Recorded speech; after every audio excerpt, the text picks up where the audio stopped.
Hi, it's Sarah Jane here from Natural Heating. This is the Charlton Jenrick PureVision PV5 wide in black. This same stove is also available in a rather classical grey colour. This is a wide one we have here in grey, and the PV8. And the PV5 wide here that's burning is on a short lug store. There's a higher lug store that's twice that height also available. It's a modern convection type stove which can fit 150mm on the back from combustible walling. This wall is actually plasterboard that's covered in wallpaper, and even you see the sides of the stove are hot, but not that hot. These need to go 300mm away from combustibles on the sides. Charlton Jenrick have a very unusual type air system which is patented to them, and I really love. What it does is it's almost like a cogged gear system, a ratchet gear system. It goes click, click, click, one step at a time. So there's a tool, look, I'm trying to do this with one hand, but there's a tool that you use for the controls, but these controls aren't hot, and the door handles are air cooled, so they don't get hot either. So generally I don't use gloves with this stove, although you can if you wish.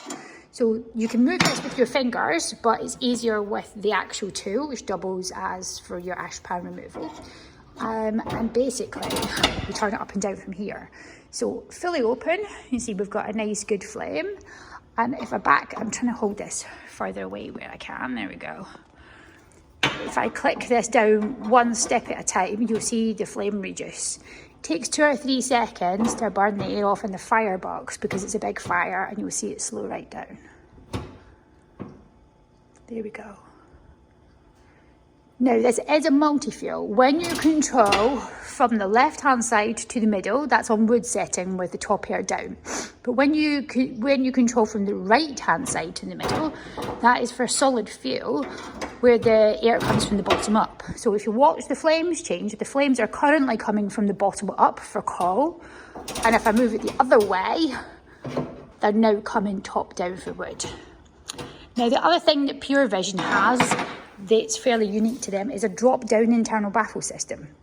Quite commonly with big doored stoves, you've got a lot of air to go up that flue, so you can be more prone to ash coming out or smoke spillage, especially if you're opening the door when you're not meant to. Now, you shouldn't be opening this door yet because we're not yet down to red ember, so there's no need to put another log in it.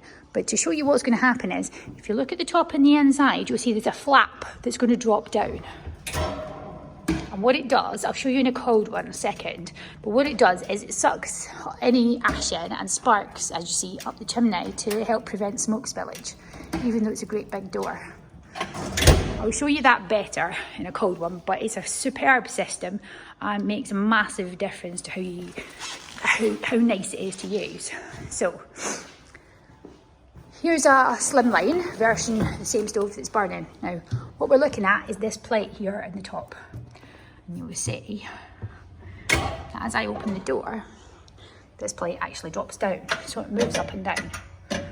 So what happens is you've got 3 different positions at the top. You can see that.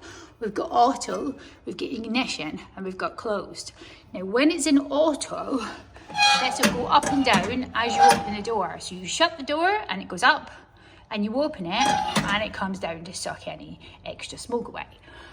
When it's in ignition, like you've got heavy dank air or your chimney's a pain in the bum and doesn't want to light, if you drop it down to ignition, that baffle is going to stay down all the time.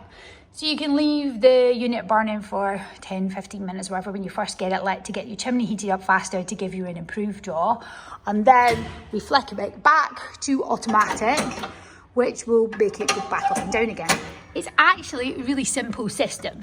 So the whole baffle is hooked on these 2 bits here, but for removal, so we don't jam our fingers in there, if you lock it into closed position, it's now easy to get the whole baffle out, and this won't come up or down when we shut the door. Almost always, I just leave it in the auto mode and I don't move it unless we've got a really dank day and it's being a pain to light. Hope you enjoyed my little video. Something else that is worth me showing you is I actually lit this stove at 8:30 this morning, and we are currently at 12:30, near enough. So it's been burning for the last 4 hours. You'll see that there's very little ash in this stove. I can burn it all day, and there's equivalent of about half a baked bean can on the inside. So again, I'm just going to open the door. Just open it briefly for a couple of seconds. Let the baffle drop down and suck away any residual fumes or deposits before fully opening the door. You see there's no spillage out the front of this stove. Now, if we remove the ash pan, it's piping hot at the moment, you'll see that is all the ash that's in this stove. And I've been burning that since 8:30ish, so 4 hours. I expect about a teacup of ash out of a 12-hour burn from this stove, so it's got a very low ash volume.